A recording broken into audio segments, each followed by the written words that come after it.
ஆதியாகமம் 49ஆம் அதிகாரம். யாக்கோபு தன் குமாரரை அழைத்து, நீங்கள் கூடி வாருங்கள், கடைசி நாட்களில் உங்களுக்கு நேரிடும் காரியங்களை அறிவிப்பேன். யாக்கோபின் குமாரரே, கூடி வந்து கேளுங்கள். உங்கள் தகப்பனாகிய இஸ்ரவேலுக்கு செவி கொடுங்கள். ரூபனே, நீ என் சிரேஷ்ட புத்திரன், நீ என் சத்துவமும் என் முதற் பலனும் ஆனவன். நீ மேன்மையில் பிரதானமும் வல்லமையில் விஷயமானவன். தண்ணீரைப் போல தழும்பியவனே, நீ மேன்மை அடைய மாட்டாய். உன் தகப்பனுடைய மஞ்சத்தின் மேல் ஏறினாய், நீ அதை தீட்டுப்படுத்தினாய். என் படுக்கையின் மேல் ஏறினானே, சிமியோனும் லேவியும் ஏக சகோதரர். அவர்களுடைய பட்டயங்கள் கொடுமையின் கருவிகள். என் ஆத்துமாவே, அவர்களுடைய இரகசிய ஆலோசனைக்கு உடன்படாதே. என் மேன்மையை அவர்கள் கூட்டத்தில் நீ சேராதே. அவர்கள் தங்கள் கோபத்தினாலே ஒரு புருஷனை கொன்று, தங்கள் அகங்காரத்தினாலே அரண்களை நிர்மூலமாக்கினார்களே. உக்கிரமானவர்கள் கோபமும் கொடுமையானவர்கள் மூர்க்கமும் சபிக்கப்பட கடவது. யாக்கோபிலே அவர்களை பிரியவும் இஸ்ரவேலிலே அவர்களை சிதறவும் பண்ணுவேன். யூதாவே, சகோதரரால் புகழப்படுபவன் நீ. உன் கரம் உன் சத்துருக்களுடைய பிடரியின் மேல் இருக்கும். உன் தகப்பனுடைய புத்திரர் உன் முன் பணிவார்கள். யூதா பாலசிங்கம், நீரை கவர்ந்து கொண்டு போனாய். என் மகனே, சிங்கம் போலும் கிழச்சிங்கம் போலும் மடங்கி படுத்தான். அவனை எழுப்புகிறவன் யார்? சமாதான கர்த்தர் ஒருமளவும் செங்கோல் யூதாவை விட்டு நீங்குவதும் இல்லை.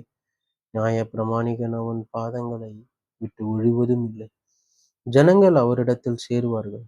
அவன் தன் கழுதை குட்டியை திராட்சை செடியிலும் தன் கோலுகை கழுதையின் குட்டியை நற்குல திராட்சை செடியிலும் கட்டுவான். திராட்சை செடியிலே தன் வஸ்திரத்தையும் திராட்சை பழங்களின் இரத்தத்திலே தன் அங்கியையும் துவைப்பான். அவன் தன் கண்கள் திராட்சை இரத்தத்தினால் சிவப்பாயும் அவன் பற்கள் பாலினால் வெண்மையுமாயும் இருக்கும். செபுலோன் கடல் துறை அருகே குடியிருப்பான். அவன் கப்பல் துறைமுகமாய் குடியிருப்பான். அவன் எல்லை சீதோன் வரைக்கும் இருக்கும். இசக்கார் 2 புதியின் நடுவே படுத்து கொண்டிருக்கிற பலத்த கழுதை. அவன் இளைப்பாறுதல் நல்லது என்றும் நாடு வசதியானது என்றும் கண்டு சுமக்கிறதற்கு தன் தோலை சாய்த்து பகுதி கட்டுகிறவனானான். தான் இஸ்ரவேல் கோத்திரங்களில் ஒரு கோத்திரமாகி தன் ஜனத்தை நியாயம் விசாரிப்பான். தான் குதிரையின் மேல் ஏறி இருக்கிறவன் மல்லாந்து விழும்படியாய் அதன் குதிகாலை கடிக்கிறதற்கு வழியில் கிடக்கிற சர்ப்பத்தைப் போலவும் பாதையில் இருக்கிற விரியனை போலவும் இருப்பான். கர்த்தாவே, உம்முடைய ரட்சிப்புக்கு காத்திருக்கிறேன். காத் என்பவன் மேல் இராணுவ கூட்டம் பாய்ந்து விழும். அவனோ முடிவிலே அதன் மேல் பாய்ந்து விழுவான். ஆசேருடைய ஆகாரம் கொழுமையாயிருக்கும். ராஜாக்களுக்கு வேண்டிய ருசி வர்க்கங்களை அவன் தருவான். நப்தலி விடுதலை பெற்ற பெண்மான் இன்பமான வசனங்களை வசனிப்பான். யோசேப்பு கனி தரும் செடி, அவன் நீரூற்றண்டையில் உள்ள கனி தரும் செடி. அதன் கொடிகள் சுவரின் மேல் படும். வில் வீரர் அவனை மனவடிவாக்கி அவன் மேல் எய்து அவனை பகைத்தார்கள். ஆனாலும் அவனுடைய வில் உறுதியாய் நின்றது. அவன் புயங்கள் யாக்கோபுடைய வல்லவரின் கரங்களால் பலத்தன. இதனால் அவன் மெய்ப்பனும் இஸ்ரவேலின் கண்மலையும் ஆனான். உன் தகப்பனுடைய தேவனாலே அப்படி ஆயிற்று. அவர் உனக்கு துணையாயிருப்பார். சர்வ வல்லவராலே அப்படி ஆயிற்று. அவர் உயர வானத்திலிருந்து உண்டாகும் ஆசீர்வாதங்களினாலும் கீழே ஆழத்தில் உண்டாகும் ஆசீர்வாதங்களினாலும் ஸ்தனங்களுக்கும் கர்ப்பங்களுக்கும் உரிய ஆசீர்வாதங்களினாலும் உன்னை ஆசீர்வதிப்பார். உன் தகப்பனுடைய ஆசீர்வாதங்கள் என் பிதாக்களுடைய ஆசீர்வாதங்களுக்கு மேற்பட்டதாயிருந்து நித்திய பர்வதங்களின் முடிவு மட்டும் எட்டுகின்றன. அவைகள் யோசேப்புடைய சிரசின் மேலும் தன் சகோதரரில் விசேஷித்தவனுடைய உச்சந்தலையின் மேலும் வருவதாக. பென்யமீன் பீறுகிற ஓனாய் காலையில் தன் இரையை பட்சிப்பான், மாலையில் தான் கொள்ளையிட்டதை பங்கிடுவான் என்று. இவர்கள் எல்லாரும் இஸ்ரவேலின் 12 கோத்திரத்தார். அவர்களுடைய தகப்பன் அவர்களை ஆசீர்வதிக்கையில் அவர்களுக்கு சொன்னது இதுதான். அவனுக்குரிய ஆசீர்வாதம் சொல்லி அவனை ஆசீர்வதித்தான். பின்னும் அவன் அவர்களை நோக்கி, நான் என் ஜனத்தாரோடு சேர்க்கப்பட போகிறேன். ஏத்தியனான எப்ரோனின் நிலத்தில் உள்ள குகையில் என்னை என் பிதாக்கள் அண்டையில் அடக்கம் பண்ணுங்கள் என்று கட்டளையிட்டு, அந்த குகை கானான் தேசத்திலே மம்ரேக்கு எதிராக மக்பேலா எனப்பட்ட நிலத்தில் இருக்கிறது. அதை நமக்கு சொந்த கல்லறை பூமியா இருக்கும்படி ஆபிரகாம் ஏத்தியனாகிய எபெரோன் கையில் அதற்குரிய நிலத்துடனே வாங்கினார். அங்கே ஆபிரகாமையும் அவன் மனைவியாகிய சாராளையும் அடக்கம் பண்ணினார்கள். அங்கே ஈசாக்கையும் அவன் மனைவியாகிய ரெபேக்காளையும் அடக்கம் பண்ணினார்கள். அங்கே லேயாளையும் அடக்கம் பண்ணினேன்.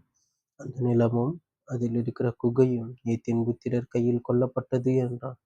யாக்கோபு தன் குமாரருக்கு கட்டளையிட்டு முடிந்த பின்பு அவன் தன் கால்களை கட்டிலின் மேல் மடக்கிக் கொண்டு ஜீவித்து போய் தன் ஜனத்தாரோடே சேர்க்கப்பட்டான். ஆதியாகமம் 50ஆம் அதிகாரம். அப்பொழுது யோசேப்பு தன் தகப்பனுடைய முகத்தின் மேல் விழுந்து அழுது அவனை முத்தஞ்செய்தான். பின்பு தன் தகப்பனுக்கு சுகந்த வர்க்கமிடும்படி யோசேப்பு தன் ஊழியக்காரராகிய வைத்தியருக்கு கட்டளையிட்டான். அப்படியே வைத்தியர் இஸ்ரவேலுக்கு சுகந்த வர்க்கமிட்டார்கள். சுகந்த வர்க்கமிட 40 நாள் செல்லும். அப்படியே அந்த நாட்கள் நிறைவேறின. எகிப்தியர் அவனுக்காக 70 நாள் துக்கம் கொண்டாடினார்கள். துக்கம் கொண்டாடும் நாட்கள் முடிந்த பின் யோசேப்பு பார்வோனின் குடும்பத்தாரை நோக்கி, உங்கள் கண்களில் எனக்கு தயவு கிடைத்ததானால் நீங்கள் பார்வோனுடைய காதை கேட்க அவருக்கு அறிவிக்க வேண்டியது என்னவென்றால், என் தகப்பனார் என்னை நோக்கி, இதோ நான் மரணம் அடையப் போகிறேன். கானான் தேசத்திலே நான் எனக்காக வெட்டி வைத்திருக்கிற கல்லறையில என்னை அடக்கம் பண்ணுவாயாக என்னிடத்தில் சொல்லி ஆணையிடுவித்துக் கொண்டார். நான் அங்கே போய் என் தகப்பனை அடக்கம் பண்ணி வருவதற்கு உத்தரவு கொடுக்க வேண்டிக் கொள்ளுகிறேன் என்று சொல்லுங்கள் என்றான். அதற்கு பார்வோன், உன் தகப்பன் உன்னிடத்தில் ஆணையிடுவித்தபடியே நீ போய் அவரை அடக்கம் பண்ணி வாயா என்றான். அப்படியே யோசேப்பு தன் தகப்பனை அடக்கம் பண்ண போனான். பார்வோனுடைய அரண்மனையில் இருந்த பெரியவர்களாகிய அவனுடைய சகல உத்தியோகஸ்தரும் எகிப்து தேசத்தில் உள்ள சகல பெரியோரும் யோசேப்பின் வீட்டார் யாவரும் அவன் சகோதரரும் அவன் தகப்பன் வீட்டாரும் அவனுடைய கூட போனார்கள். தங்கள் குழந்தைகளையும் தங்கள் ஆடு மாடுகளையும் மாத்திரம் கோசேன் நாட்டிலே விட்டு போனார்கள். ரதங்களும் குதிரை வீரரும் அவனுடைய போனதினால் பரிவார கூட்டம் மிகவும் அதிகமாயிருந்தது. அவர்கள் யோர்தானுக்கு அக்கறையில் இருக்கிற ஆத்தாத்தின் போர்க்களத்தில் வந்தபோது அவ்விடத்திலே பெரும் புலம்பலாக புலம்பினார்கள். அங்கே தான் தகப்பனுக்காக 7 நாள் துக்கம் கொண்டாடினான். ஆதாத்தின் களத்தில் துக்கம் கொண்டாடுகிறது அத்தேசத்தின் குடிகளாகிய கானானியர் கண்டு, இது எகிப்தியருக்கு பெரிய துக்கம் கொண்டாடல் என்றார்கள். அதனால் யோர்தானுக்கு அப்பால் இருக்கிற அந்த ஸ்தலத்திற்கு ஆபேல் மிஸ்ராயிம் என்னும் பெயர் உண்டாயிற்று. யாக்கோபின் குமாரர் தங்களுக்கு கட்டளையிட்டு இருந்தபடியே அவனை கானான் தேசத்துக்கு கொண்டு போய் ஆபிரகாம் மம்ரேக்கு எதிரே இருக்கிற மக்பேலா எனும் நிலத்தில் தனக்கு சொந்த கல்லறை பூமியாக ஏத்தியனாகிய எப்பெரோன் இடத்தில் வாங்கினர். நிலத்திலுள்ள குகையில் அவனை அடக்கம் பண்ணினார்கள். யோசேப்பு தன் தகப்பனை அடக்கம் பண்ணின பின்பு அவனும் அவன் சகோதரரும் அவனுடைய தகப்பனை அடக்கம் பண்ணுவதற்கு அவனோட கூட போனவர்கள் யாவரும் எகிப்துக்கு திரும்பினார்கள்.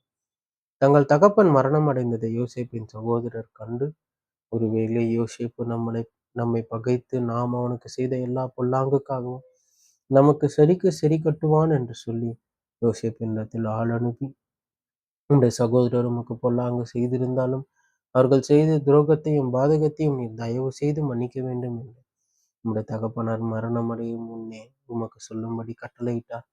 ஆகையால் உம்முடைய தகப்பனுடைய தேவனுக்கு ஊழியக்காரராகிய நாங்கள் செய்த துரோகத்தை மன்னிக்க வேண்டும் என்று அவனுக்கு சொல்ல சொன்னார்கள். அவர்கள் அதை யோசேப்புக்கு சொன்னபோது அவன் அழுதான். பின்பு அவனுடைய சகோதரரும் போய் அவனுக்கு முன்பாக தாழ விழுந்து, இதோ நாங்கள் உமக்கு அடிமைகள் என்றார்கள். யோசேப்பு அவர்களை நோக்கி, பயப்படாதிருங்கள், நான் தேவனா? நீங்கள் எனக்கு தீமை செய்ய நினைத்தீர்கள். தேவனோ இப்பொழுது நடந்து வருகிறபடியே வெகு ஜனங்களை உயிரோടെ காக்கும்படி அதை நன்மையாக முடிய பண்ணினார். ஆதலால் பயப்படாதிருங்கள், நான் உங்களையும் உங்கள் குழந்தைகளையும் பராமரிப்பேன் என்று அவர்களுக்கு ஆறுதல் சொல்லி அவர்களுடைய பட்சமாய் பேசினார். யோசேப்பும் அவன் தகப்பன் குடும்பத்தாரும் எகிப்திலே குடியிருந்தார்கள். யோசேப்பு 110 வருஷம் உயிரோடு இருந்தான். யோசேப்பு இப்ராஹிமுக்கு பிறந்த 3ஆம் தலைமுறை பிள்ளைகளையும் கண்டான். மனாசேயின் குமாரனாகிய மாகீரின் பிள்ளைகளும் யோசேப்பின் மடியில் வளர்க்கப்பட்டார். யோசேப்பு தன் சகோதரரை நோக்கி, நான் மரணம் அடையப் போகிறேன். ஆனாலும் தேவன் உங்களை நிச்சயமாய் சந்தித்து, நீங்கள் இந்த தேசத்தை விட்டு தாம் ஆபிரகாமுக்கும் ஈசாக்குக்கும் யாக்கோபுக்கும் ஆணையிட்டு கொடுத்திருக்கிற தேசத்துக்கு போக பண்ணுவார் என்று சொன்னதும் அன்றி, தேவன் உங்களை சந்திக்கும் போது என் எலும்புகளை இவ்விடத்திலிருந்து கொண்டு போவீர்களாக என்றும் சொல்லி யோசேப்பு இஸ்ரவேல் புத்திரரிடத்தில் ஆணையிடுவித்துக் கொண்டான்.